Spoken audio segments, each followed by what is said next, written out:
because of just all the political things that are happening these days.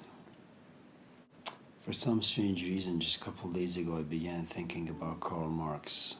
I'm not really quite sure why he in particular came to mind. I mean, these are things that I had thought about him all these years, but it never really occurred to me, and I never really understood the sort of difficulties he had to go through. And I don't know how much this is a response to your question. You know, you're just a kid and you want to just play around and you want to have a good time with life. And you do to some extent. But you're condemned by your temperament in the sense that you see people who are homeless and it bothers you. It doesn't bother your brother who's, walking next to you, but it bothers you. And you think back to the time where people used to work in farms and you used to have breakfast there and then lunch there and take a nap there and then go back to the fields and work. And while you're working, you have dialogues, you create relationships. There are only, 500 people in your village, and everybody, has a hand in just the way society is. And everybody knows everybody. It's an amazing phenomenon. And you get maybe 2, 3, 4, 5 advertisements through the whole of your life. You marry the people your parents want you to marry.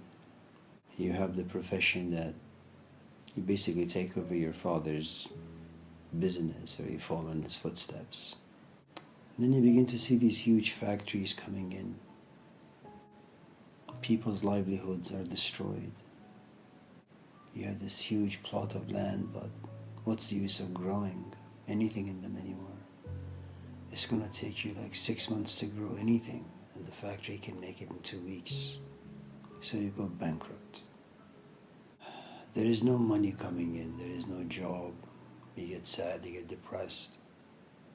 And out of desperation, you move to big cities. City like Oakland. Everything about Oakland is different. You walk away from your parents, from your tradition, from your culture, in hopes of making a few dollars. But in your village, someone tells you the story of Jonah and you feel loneliness. You don't have to be told the story of Jonah in the city. The city just makes you feel alone and desperate. And the commoners don't make factories. It's the rich people who make factories.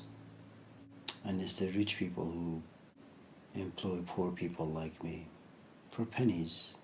I mean, that's what my life is worth, pennies. And when goods are produced, they're advertised to me. And I want the things that's advertised to me. And they keep pushing this want until it becomes a need. And then I become addicted. And I'm more than willing to spend the rest of my life working at this factory, making pennies, saving my pennies to buy a toaster. Then from a toaster it becomes, a coffee maker. And from a coffee maker to a fridge, then to a dishwasher, then to a car. And then I'm just held hostage. And that's what Marx saw. He's thrown out of Germany, he's thrown out of France, he's thrown out of Belgium. He creates unions, but they never blossom into anything substantial. And when his kid dies, he says it was a sacrifice that I made to the rich. They killed her. And then his wife gets cancer. And then his daughter dies, and then 2 months later he dies.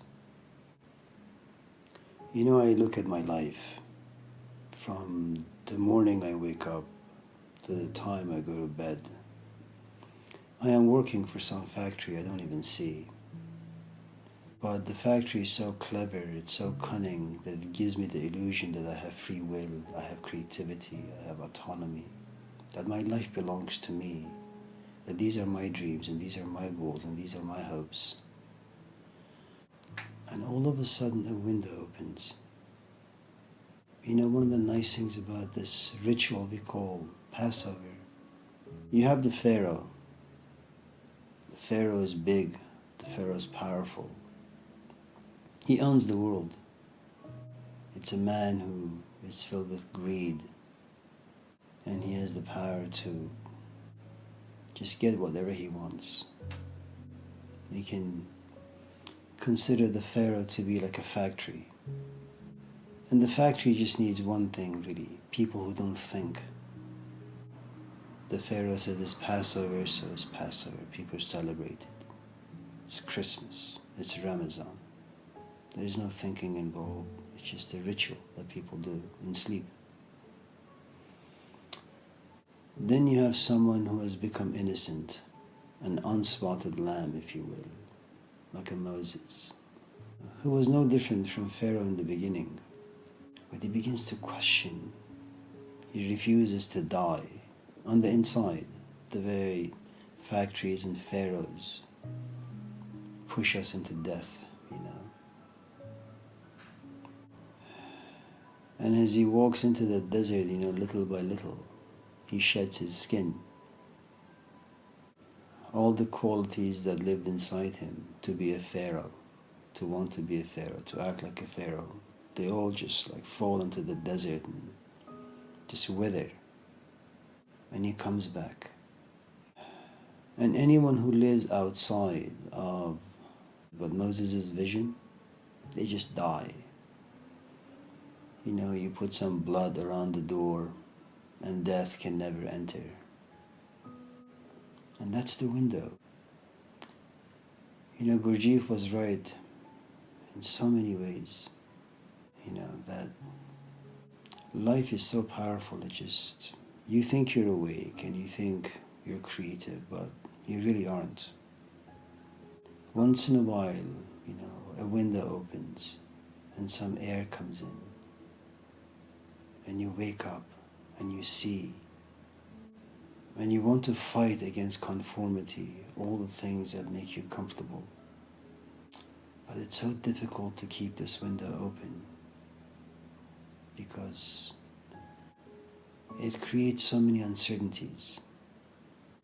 I mean, it's great to be a pharaoh. It's great to want to be a pharaoh. All the signposts are there. You can read them, follow them. But to walk into the desert and there is no end in sight. I think every person has a window that opens once in a while. Keeping that window open is difficult. The air that comes in to the old life, it goes against everything. And in as much as you want to keep the window open, you always go back to old habits. It's easier. But I don't think that's your question. Your question is about seasons. I don't think you can appreciate anything unless you're in it yourself. It's impossible. You know, a few nights ago,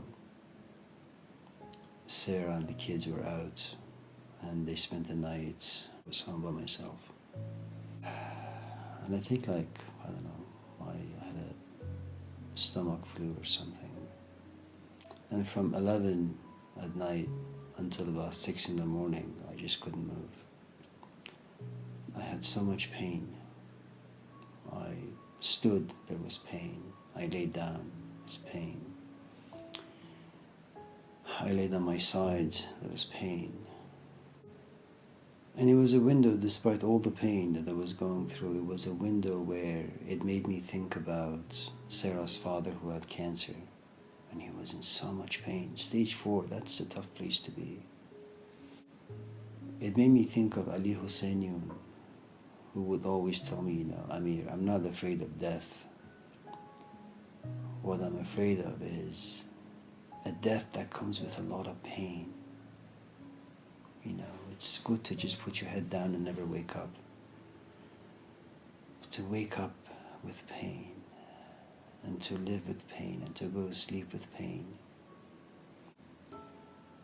You know, and throughout the next couple of days, the only thing that I was thinking about is the window or the opportunity that allowed me to kind of go beyond my own pain and just to some extent understand how much you're dependent on your physical body, how much you need other people in times of crisis, how much and how foolish it is for anyone to have a support system and yet turn their back on that support system, imagining themselves to be proficient enough, sufficient enough to take care of their issues. And while you're in pain, you say, once I get healthy, I will eat better, I will think better, I will do better. But you know what the problem is? The pain went away. But I have to manipulate myself. I have to constantly think about pain. And it's such a tough job because the kids come and distract you. The family life distracts you. The essays you have to read distract you. Your own passions and desires and ridiculous infantile dreams distract you. And you really have to work so hard to keep that window open, because through that window you get to understand pain a little, you get to understand forgetfulness a little. And you grow to have a lot of respect for anyone who suffers. And you don't do it because you want to be compassionate. It's not about that. It's not about like you're going out there and becoming a hippie and helping everyone out there. It's just accessing this part of you that allows you to see what happens to a human being who goes through a lot of pain. It doesn't mean you want to help them, you just want to understand. Sometimes my parents call and I'm tired. I'm like sitting in this room and I look at my phone. It's a call from my parents and I don't want to pick up. The room is dark, I'm by myself, it's quiet, it's nice. And all of a sudden a thought occurs to me that, your dad is 92. He could put his head down and never wake up. Do you really want to miss the opportunity? But because I'm in the habit of thinking like that, I answer their call, or if they disconnect, I call them after 5 minutes. We have a chit chat and that's it. At least I've spoken to them perhaps for the last time. If you're not in the habit, there's a good chance that there is this window is going to open and then it's going to shut very, very, very quickly. And earlier I brought up Karl Marx because he really did so much. The very fact that you only work 8 hours a day, that's because of him. The fact that we have unions, that's because of him.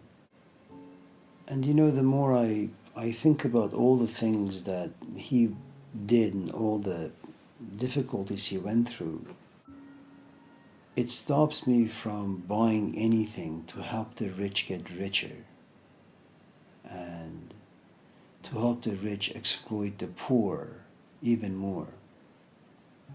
I don't know how long this window is going to remain open. Maybe I'll walk into a classroom on Monday and my old stupid arrogant self will come to the top. We'll talk for a few minutes, feel good about all the things I say, then I will casually walk to my office. When Rumi met Shams, the window automatically opened. And Rumi, I'm sure he was immersed, he was joyous to sit, behind closed doors and have a chat with this man for hours. And then this man leaves. And in loss, he begins to appreciate. In loss, he begins to have this really innocent and intense longing. And then he does what he can to send his people around the world to look for this man. And he's eventually found, he's brought back.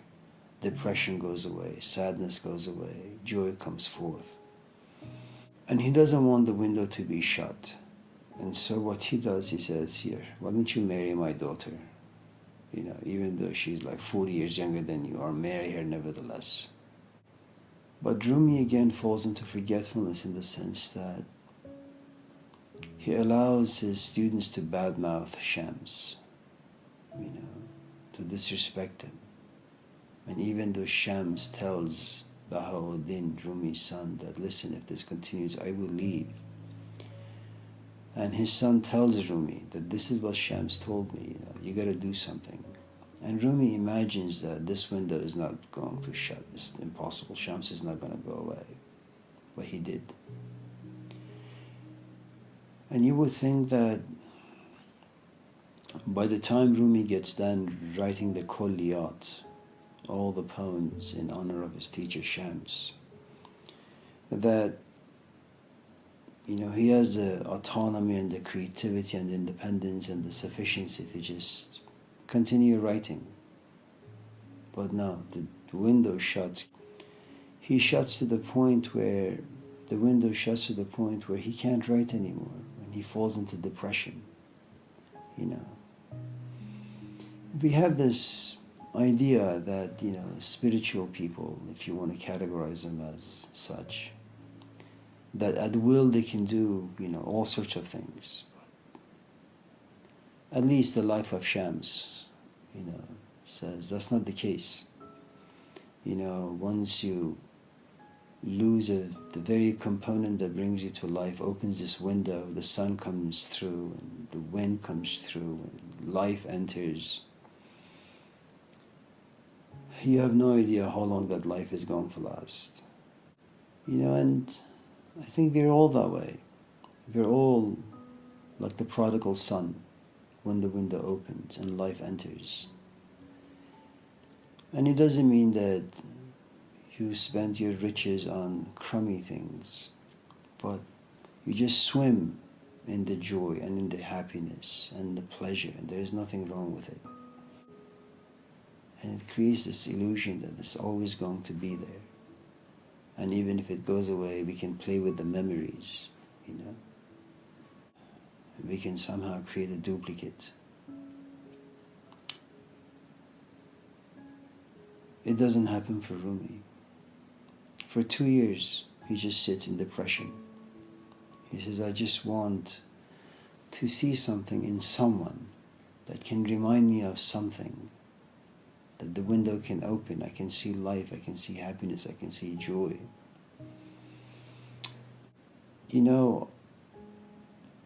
I think while you have your riches, it's very difficult to be gracious, to be thankful. I really think the tragedy for us, it's in loss. Gurdjieff, he would invite all sorts of people to his gatherings until he had the car accident where he almost died. He lost a lot of blood. He was a complete mess.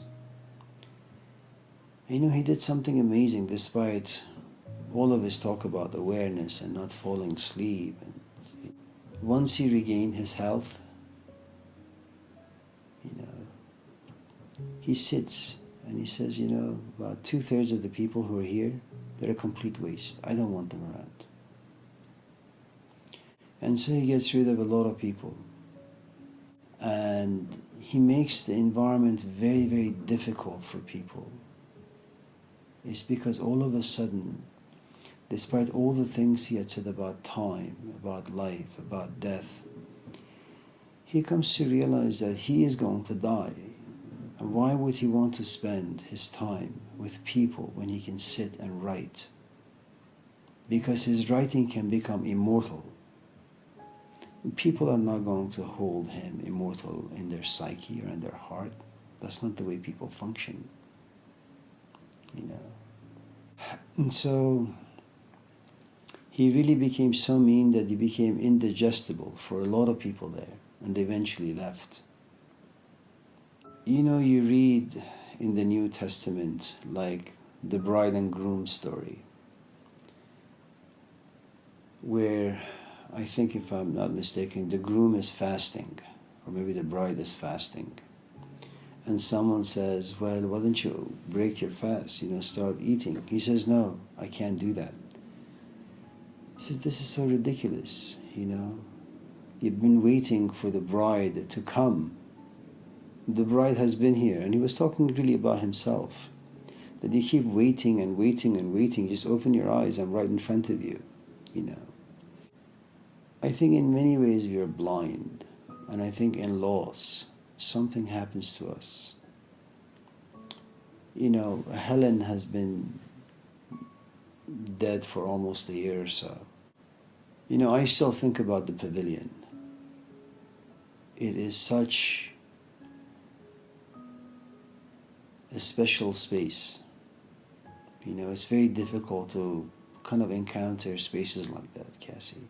While Helen was there, of course, all of us appreciated Helen, her home, and the space in which we gathered. And even though there came a point where Helen no longer wanted a gathering there, we no longer really wanted to go there, we just disappeared. It's been many years since we've been to that place, but I miss it. The trees, the animals, just the pond, the energy that space, had. And sometimes you sit back and you say, well, if you knew all of this stuff, how come you didn't push Helen? Maybe you could have given her more money. Maybe you could have even offered to buy the place. Because there is something about us that is wasteful and forgets and falls asleep. Part of it is because our organism, puts us to sleep. The other is just the everyday stuff that we gotta do. The other is our own ridiculous ambitions and passions and wounds and scars. And you have to go against so many forces to keep any window open. Something as basic as your health. The last time we had a gathering at Hussein's as a student teacher was, I don't even know, maybe 25, 30 years ago, 35 years ago. While I was there, the assumption that I had was Hussein is always going to be there. These gatherings are always going to be there. I'm never going to grow tired. And lo and behold, I grew tired. Not tired, I just lost the interest. I could now read and understand. I could now work with other teachers. But I never really were in the right place to quite understand the value of Hussein. I was 20, I'm now 60. I am dimly beginning to understand, that I should have been much more grateful. But we're all working with limited perspectives, limited information, limited insights. And because we're limited in so many different ways, there is a part of you that is thankful, but there are so many parts of you that is just not so gracious.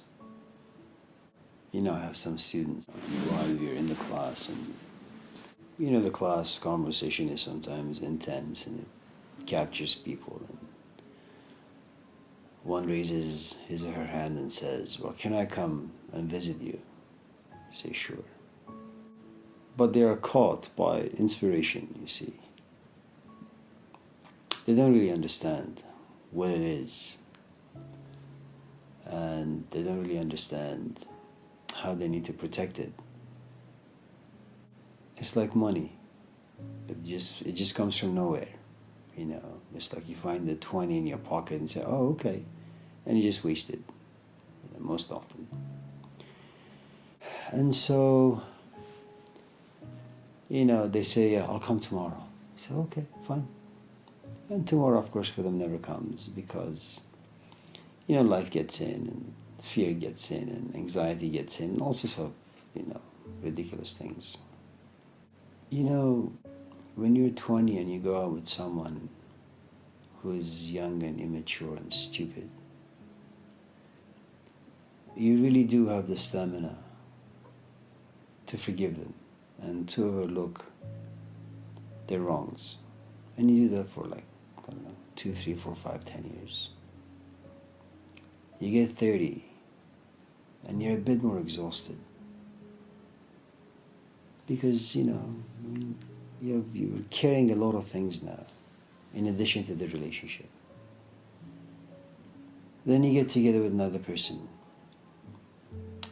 Of course, there is something wrong with you because you keep going out with the same people, same qualities.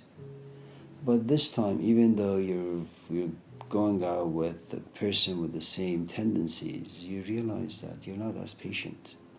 That window where you could forgive someone for 10 years straight has now been reduced to maybe just 2 years. And during those 2 years, you scream more, you're impatient more. And then eventually there comes a point where you say, I just don't want this anymore, and dump them. Then you get to be 40.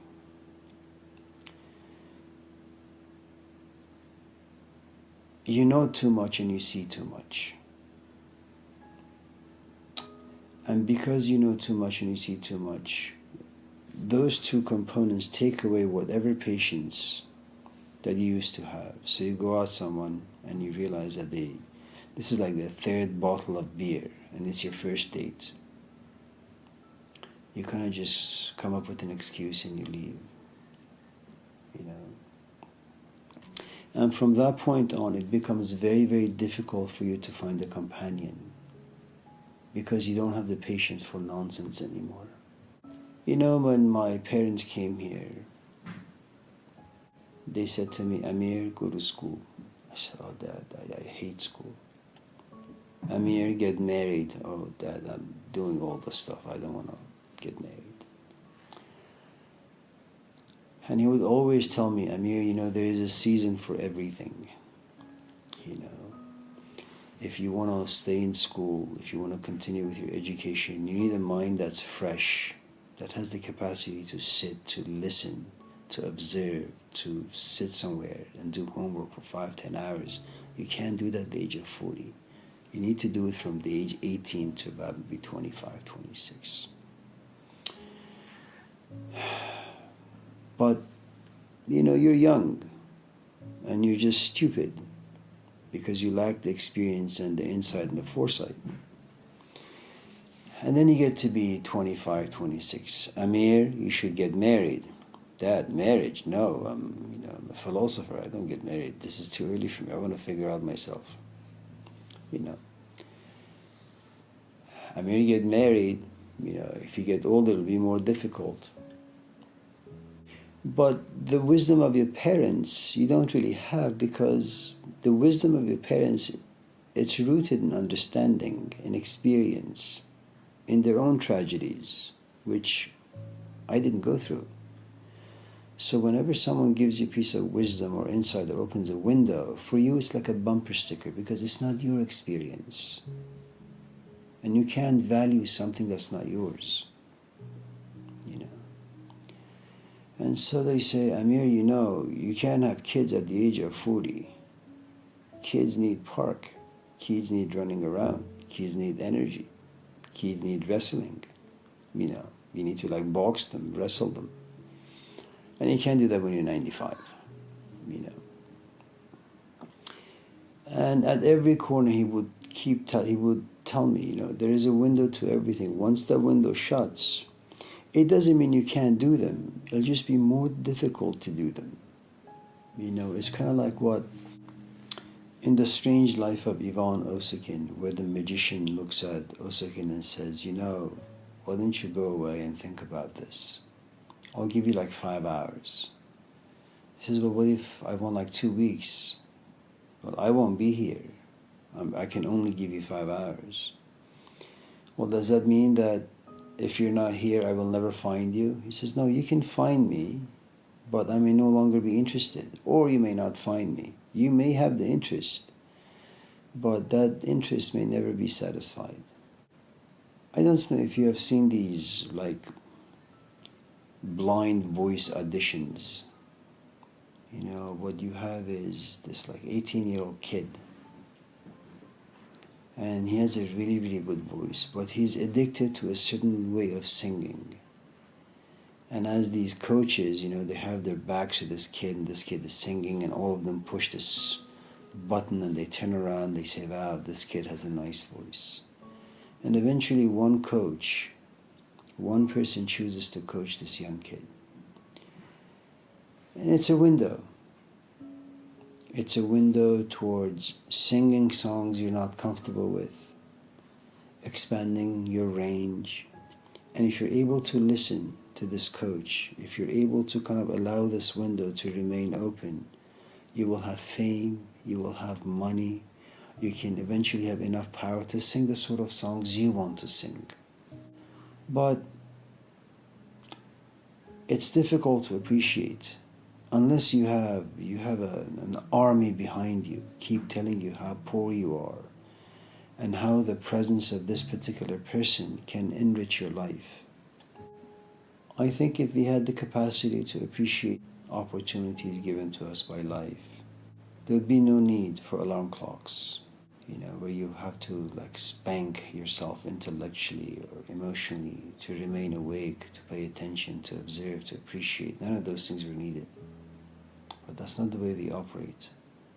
When I went to Sarah's class the other day, I had told her, for like 2-3 days, I don't want to come to your school. I don't want to talk to anybody. I don't have much to say.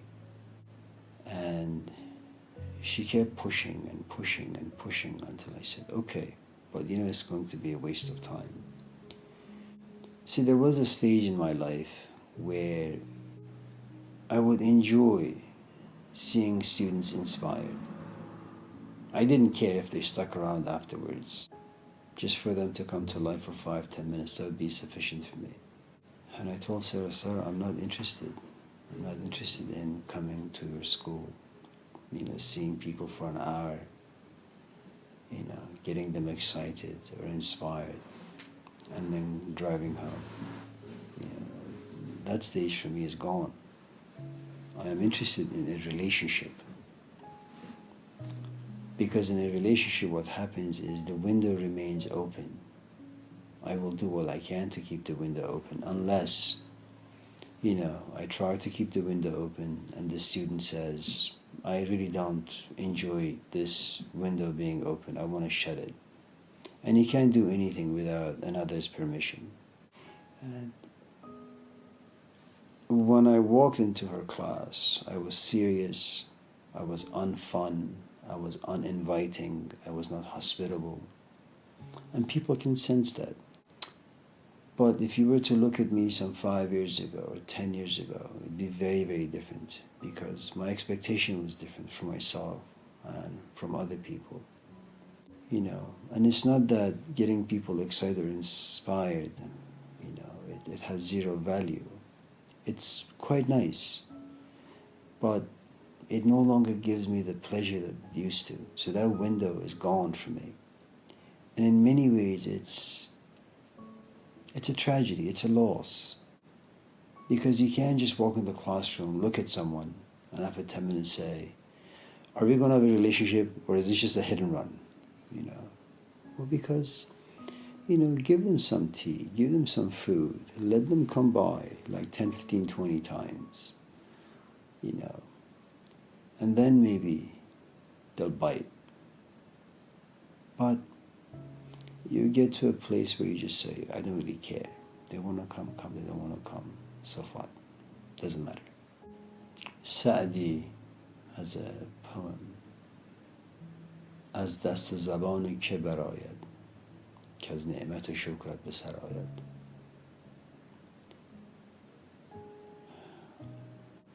Who can, with their tongue or their thought, always be thankful for all the gifts, all these windows that are open unto them.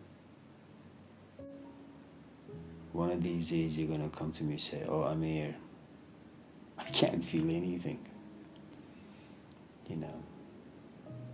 And that's exactly how it happened. It happens to all of us. you feel and you can't fit your own skin. Your body is far too small for all the emotions that you feel, and they're so intense, so explosive. But you can't see them as gifts because they're filled with pain and longing and yearning and sorrow. There is so much inspiration, excitement, and creativity. You have no idea where to pour the stuff in. There is no container for it. So you say death is much better than being alive. Then time passes. You begin to understand. You know that saying by Kierkegaard, don't tell me what to think. Give me an idea that I can feel, so I can sacrifice my entire life for it. I'm looking for that window where something can enter. It can be full of life. And I can say all else that lives in life is without much value. I want that, only that. I don't know if the story that Sadhguru, this Indian teacher, says is true or not. Supposedly he worked for the government, and one day on his motorcycle he just went to have some lunch somewhere, and he just feels a little funny. He feels as if he's cheating himself out of life, and he has like an expansive experience, and he's married and he has a kid. He just refuses to go back to work, and refuses to go back to the marriage, and refuses to be a father. If you wake up tomorrow and you happen to be in a reflective mood, it only takes Layla's scream, "Mom, where is breakfast?" for that mood to go away, and you realize instead of you desiring to sit and read a book, you're there making breakfast. If you have the right kind of inspiration, if that window ever opens, try to protect it. Sometimes there is no window in this house, so I come to this back room and say, maybe I can sit. Nothing. Maybe I can find the book. No. Then I go to the other, book room. Maybe I can find a book here that I can open a window to get some life into me. Nothing. And I said, maybe I should go to the shed downstairs and look at some books down there and enjoy the space there. Nothing. There are no windows. And if I find any windows, none open. When you're young, it's very different. And when you lack experience, because you're open to all sorts of possibilities. When you get a little older, when you know a bit more, it's really, really difficult. It reminds me of that story about this Sufi who was in the bathroom, and he yells to his disciple, "Come, grab my cloak and give it to so-and-so." And the student says, "But you're in the bathroom. I'll wait till you finish and then I will come and grab your jacket." He says, no, that may be too late. Too late? Why? He says, right now the mood has inspired me to give away my khair, so you can give it to my friend. My mood may be stolen by life the next moment, so just come and grab it as quickly as you can. I was going to school a couple years ago, around 4 in the morning, and NPR had this radio show. It was about this young man who would pick up his father early morning, and they would head to work together. And he said, every morning my father would tell me the same story over again and over and over and over again, And I was filled, he would say, with so much frustration because I would want to tell him, Dad, you told me the story yesterday and the day before yesterday. Can you come up with something different? And then he says, one day I go to pick him up and my mom tells me he passed away in his sleep. You know. And of course there is the grieving period, and then he says, after a week, I was driving to work. And all of a sudden I realized how much I miss, hearing the same old stories of my father, but my father is no longer around. So it's a tragedy in many ways that we understand so many things after we no longer have them. Once in a while you have an inkling of understanding where you pick up the phone and you call your parents and you say thank you. But that's just once in a while. The rest of the time, just you're in the grips of life. You stand no chance.